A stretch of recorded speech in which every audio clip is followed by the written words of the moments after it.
President Trump is issuing new threats against Iran following reports that many thousands of anti-government protesters have been killed by Iranian authorities, numbers CBS News has not been able to independently confirm.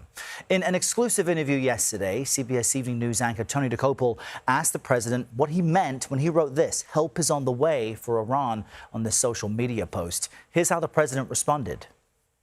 There's a lot of help on the way and in different forms, including economic help from our standpoint, and not going to help Iran very much. And, you know, we put Iran out of business with their nuclear capacity, and now, depending on what's actually happening, nobody's been able to give us accurate numbers about how many people they've killed. Well, on that point, it looks like it could be a pretty substantial number, and that's going to be a lot of problems for them.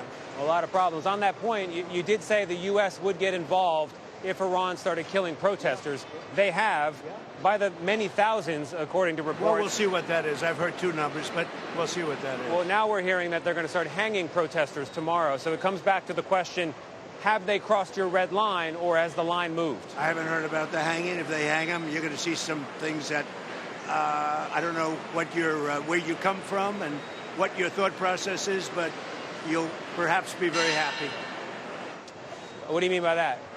We will take very strong action. If they do such a thing, we will take very strong action. CBS News correspondent Natalie Brand joins us live at the White House to kick off our hour. Natalie, good morning. Tell us more about the president's plan for addressing Iran's protest crackdown. Good morning, Errol. Well, the big question has been, what is the president's red line? And you heard Tony in that interview trying to press him on that very point. At what point will he intervene? And in that clip, the president promised, quote, strong action if Iran hangs anti-government protesters. But the president also said multiple times yesterday that he is trying to get an accurate number of the number of protesters killed during these ongoing demonstrations. Sources tell CBS News that it could be at least 12,000, possibly upwards of 20,000, according, again, to people inside the region. But as you pointed out, CBS News has not been able to independently verify that.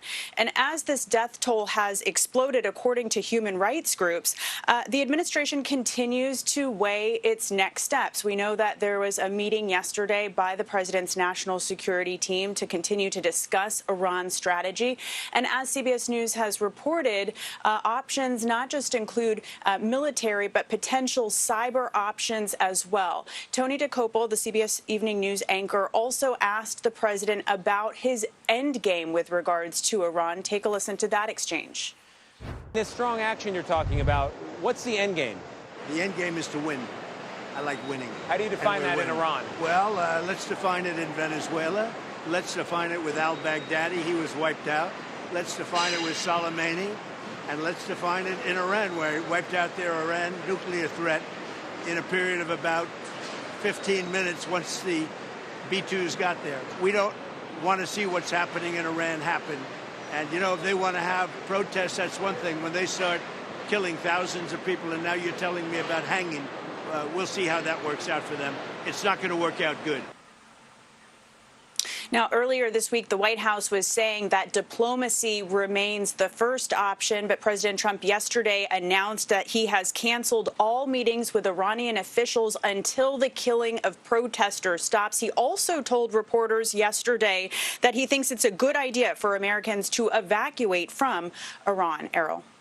Natalie Brand with those top lines for us at the White House. Thank you. And a quick note, you can watch CBS Evening News anchor Tony Dokoupil's full interview with President Trump on cbsnews.com and the CBS News YouTube page. All right, let's zoom into where exactly the U.S. might take action in Iran. CBS News foreign correspondent Ramy Inocencio joins us from our London newsroom with more on this. Ramy, good morning. We heard there President Trump vowing very strong action if Iran starts hanging protesters. Any sense of where this strong action might happen? Sure. Well, Errol, let's be frank here. When President Trump said help is on its way, a lot of people probably thought, does that mean American military strikes? And if so, the Iran analysts that I've been speaking with say one focus would be hitting Iran's security apparatus that is cracking down. Take a listen.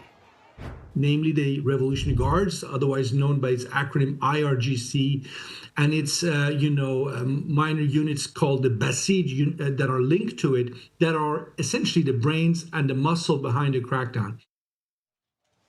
And that was Alex Vatanka, Iran director at the Middle East Institute in Washington, D.C. The IRGC is not Iran's conventional army, but a parallel religious force that protects the country's Islamic system. It's got a major base in each of the country's 31 provinces, 2 in Tehran, and more than 50,000 smaller bases across the country. But here is a twist. Vatanka told me, too, that if the U.S. hit Iran's nuclear sites again, like last summer, then that would reveal Trump's real priority. Here's more. What it might be. That's helping the United States, maybe, in terms of its strategic aims, or friends like Israel. It's not helping the protest movement. So the United States needs to get this right in the sense of targeting those military units. Otherwise, people will be looking at it cynically, saying he's taking advantage of a moment of chaos in Iran to advance goals that might be good goals for the United States, but certainly is not what he's promising the protest movement. And he said if Trump does get it right, he can turn Iran into an ally like before 1979, and with positive shocks, he says, across the Middle East. And Ramy, beyond strikes, what other options are on the table? The president did mention economic levers as well. Yes, well, economic, he was talking about 25% tariffs on countries that import oil from Iran, but there were also technological and psychological options as well, according to Defense Department officials who spoke with CBS News. On the tech side, the U.S. could disrupt communications, so Iran's clerics can't talk with their commanders and then in turn their lieutenants on the ground. This is hitting what's called command and control nodes. And then there is the fear aspect, trying to influence regime loyalists with negative as well as positive incentives. And I spoke with Mideast military expert Saab Bilal at Chatham House on this. Take a listen. Positive being, you defect, then you can have some kind of a political future, or at least we won't kill you. Right?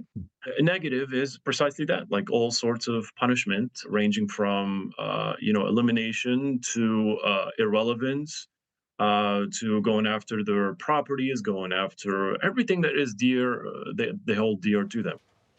So life, loss, or death there. And he said the Ayatollah is probably very nervous of being assassinated himself. Harold. All right, great overview there. Ramy, thank you very much. We're now joined by CBS News Middle East reporter Courtney Kealy. You have extensive reporting in this region, Courtney. Great to have you here with us on such an important moment. We've been mentioning this staggeringly high estimated death toll of at least 12,000. We cannot independently confirm that. Can you help us understand why there's such a large number now and this expected execution of a 26-year-old Efram Soltani? What's happening?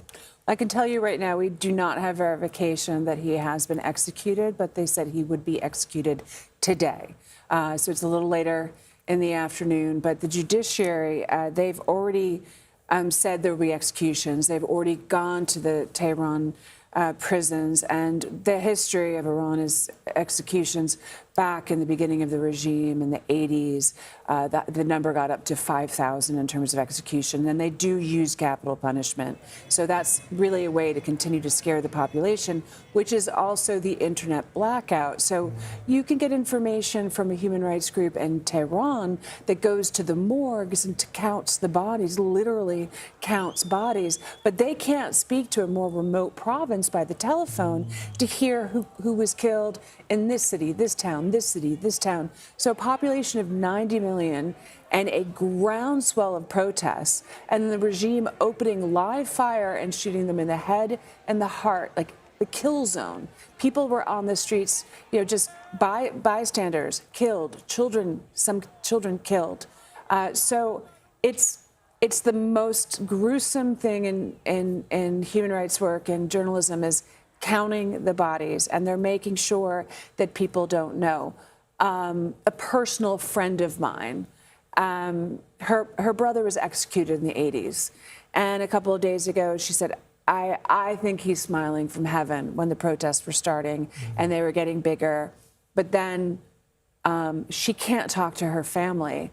And she said, it's never been like this before. I feel like I'm going to throw up at any moment. Like, what the regime is doing is trying to break not just the back of people, by taking out their loved ones as like in a kill zone, but instill this kind of terror and fear of not being able to reach anybody.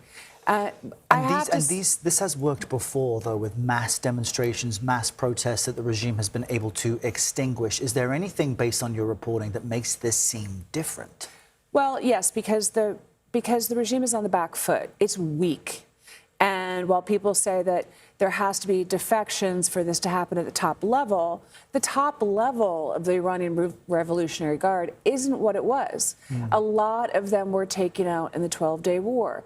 Generals were taken out of the army. Some of the brain trusts, the real diabolical people at the top have been taken out. Khomeini he's so old and frail at 86 and really not the kind of leader some people say that he has been. Look to Ali Larijani as somebody that can hold that together. But this middle management basically is like the floor factories as opposed to the people running the whole factory.